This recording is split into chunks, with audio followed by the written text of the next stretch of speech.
बिस्मिल्लाहिर्रहमानिर्रहीम। अस्सलाम वालेकुम। ए अल्लाह, राहत पहुंचाना उन दिलों को जिनका हाल तेरे सिवा कोई नहीं जानता। आमीन या रब्बल आलमीन। तन्हा चलना शुरू करो तो हर रास्ते पे अल्लाह थाम लेता है। बेहतरीन आंख वो है जिससे इंसान अपने अंदर झांक सके। हमेशा सच बोलो, अगर नुकसान हो भी तो सिर्फ दुनिया में होगा, आखिरत में अजर ही मिलेगा। खुशी के 5 असूल। नफरत करने वाले मत बने, फजूल फिक्रे मत पालें, सादगी अपनाएं, ज्यादा देने वाले बने और तलकात कम रखें। खुद की तकलीफ जितनी भी हो, माँ की तकलीफ देखी नहीं जाती। खुद को इतना मजबूत कर लीजिए कि बदलते हुए मौसम और बदलते हुए लोग आप पे अपना असर ना छोड़ सके। रसूलुल्लाह सल्लल्लाहु अलैहि वसल्लम ने इरशाद फरमाया, सच्ची नीयत सबसे अफजल है। रमज़ान से कबल घर के सारे दिलों को भी साफ कर लीजिए ताकि रमज़ान की बरकतें समेट सके। अल्लाह के लिए जीना इंसानों के लिए मरने से बहुत बेहतर है। इन्ना निल्ला गफूरुर रहीम, यानी अल्लाह ताला बख्शने वाला मेहरबान है। मुश्किलों से कह दो, मेरा अल्लाह बहुत बड़ा है। अल्लाह की करबत का बेहतरीन रास्ता आजिज़ी है। खुदा की राह में कोशिश करो और कभी पीछे ना हटो, क्योंकि खुदा ने तुमसे कोशिश मांगी है, नतीजा नहीं। फासले कभी रिश्ता अलग नहीं करते और नज़दीकियाँ कभी रिश्ते नहीं बनाते। अगर एहसास सच्चा और पुरखलूस हो तो रिश्ते हमेशा जिंदा रहते हैं। अगर कोई तुम्हें मनाता है तो मान जाया करो, क्योंकि झुकते वही हैं जिसको रिश्ते की कदर होती है। सलामती से गुजर जाने के लिए बाज़ मौक़ों पे खामोशी लाजमी होती है। रिश्ते और रास्ते तब खत्म होते हैं जब पाँव नहीं, दिल थक जाता है। जिस घर में हरमल होता है उससे शैतान 70 घर दौड़ भागता है। हरमल 70 बीमारियों की दवा है। सियाने कहते हैं, जिस छाँव से इज्जत नफ्स जख्मी हो उससे धूप बहुत बेहतर है। नेकियां करते जाओ और दरिया में डालते जाओ। जब कभी जिंदगी में तूफान आए तो यही नेकियां कश्ती बन जाएंगी। दुआ की ज़रूरत हो तो किसी इंसान को कोई ना कोई मुश्किल हल किया करो। टूटे हुए रिश्ते वो जोड़ देता है, बात अपने रब पे जो छोड़ देता है। सियाने कहते हैं, घोड़े के करीब पीछे से नहीं जाना चाहिए और बैल के करीब सामने से नहीं जाना चाहिए, लेकिन जाहल के करीब किसी भी सिमत से नहीं जाना चाहिए। हर उगने वाली चीज़ ये बताती है कि इंसान जो बीजता है वही काटता है। ऐ मेरे दोस्त, अगर तुम समझदार हो तो मोहब्बत के सिवा कुछ ना बीजना। अपने हौसलों की परवाज़ ऊंची रखो, एक दिन मकान भी बन जाएगा, मकाम भी बन जाएगा। दूसरों के महल में गुलामी करने से बेहतर है कि इंसान अपनी झोंपड़ी में हुकूमत करे।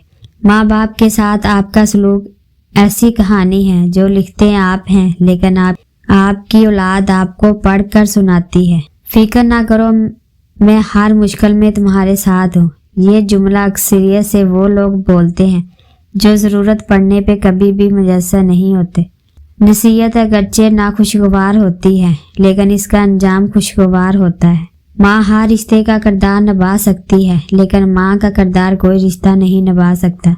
जिंदगी में वही लोग आगे बढ़ते हैं जो लोग झाड़ू लगाते हैं, वरना तो पोंछे लगाने वालों को मैंने हमेशा पीछे ही हटते देखा है। एक पेंसिल बनकर किसी की खुशियाँ नहीं लिखी सकते तो कोशिश करें एक अच्छी रबड़ बन जाओ ताकि किसी का गम तो मिटा सको।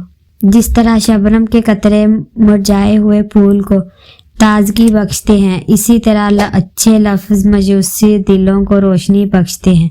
इल्म तुम्हें राह दिखाता है और अमल तुम्हें मकसद तक पहुँचा देता है। मेहनत का फल और मसले का हल रब देगा। ये मत सोचो कब देगा, लेकिन जब देगा बेहिसाब देगा। अगर कोई अपना हो तो आईने जैसा हो, जो हंसे भी साथ और रोए भी साथ। हमें इतने मजबूत तो होना चाहिए कि किसी इंसान के लफ्ज हमारा सुकून छीनने का इख्तियार ना रखते हों। हासद पर चाहे हजारों एहसान भी कर लो, मगर दिल से वो तुम्हारा दुश्मन ही रहेगा। अपने तमाम दुश्मनों को माफ कर दो, लेकिन इन लोगों को कभी माफ ना करो जो तुम्हारे रिज़्क और इज्जत का दुश्मन हो। छोड़ दें इन लोगों को जिन्हें आपकी ज़रूरत है मगर कदर नहीं। मीठे लोगों से मिलकर मैंने जाना कि कड़वे लोग सच्चे होते हैं। इंसान जब अच्छा सोचता है खुदा انسان جب اچھا سوچتا ہے اللہ خود ہی راستہ بنا دیتا ہے۔ اگر نبھانے کا ظرف نہ ہو تو یوں فضول میں تلقات بنایا نہیں کرتے۔ نماز اللہ کے خزانوں سے مانگنے کا براہ راست ذریعہ ہے۔ 4 چیزیں سنبھال کے رکھو، کامیابی تمہارا مقدر ہوں گے۔ نماز میں دل کو، تنہائی میں سوچ کو، محفل میں زبان کو، رستے میں نگاہ کو۔ کسی سے نہ ڈرو نہ جھکو، نہ مانگو یہ سب لوگ فقیر ہیں، اللہ سے مانگو وہ غنی اور بادشاہوں کا بادشاہ ہے۔ یا اللہ مجھے اس وقت اپنے پاس بلانا جب تو مجھ سے راضی ہو۔ آپ کا راز آپ کا خون ہے، اس کے دوڑنے کی جگہ صرف آپ کی رگیں ہونی چاہیے۔ ہر جگہ بیٹھنا اور منہ مارنا کبھی کبھی مہنگا بھی پڑ جاتا ہے۔ ہم زندگی میں ضرور کامیاب ہو جائیں گے اگر ان نصیحتوں پر خود عمل کریں جو دوسروں کو کرتے ہیں۔ انسان کو ہمیشہ وہی سے زندگی کا سب سے بڑا سبق ملتا ہے جہاں وہ پوری طرح مخلص ہوتا ہے۔ دوسروں کو گرہانے کے چکر میں لوگ آخر کار خود ہی گر جاتے ہیں، لیکن سبق پھر بھی حاصل نہیں کرتے۔ کوئی شخص بھی ہمیشہ مصروف نہیں ہوتا، یہ آپ کی اہمیت پہ منحصر ہے کہ آپ اس کی فرصت کے لمحات میں کون سے نمبر پہ آتے ہیں۔ اور میں نے زندگی میں یہ سیکھ لیا ہے کہ ہمیں پسند سب کو کرنا چاہیے، لیکن اعتبار بہت کم لوگوں پر کرنا چاہیے۔ دعائیں تب اثر کرتی ہیں جب انہیں صبر کی مہر لگا دی جائے، اور صبر پہ نہیں کہ اللہ پاک سے مانگنا چھوڑ دیں، بلکہ صبر تو یہ ہے کہ لوگوں سے کہنا چھوڑ دیں۔ زندگی کی الجھنیں شرارتوں کو ختم کر دیتی ہے اور انسان سمجھتا ہے کہ وہ سمجھدار ہو گیا ہے۔ ہر قسمت میں آدھی روٹی ہے تو چھین کر پوری بھی کھا لوگے تو الٹی آ جائے گی۔ کبھی نصیب سے زیادہ ہضم نہیں ہوتا، پھر وہ چاہے روٹی ہو یا محبت۔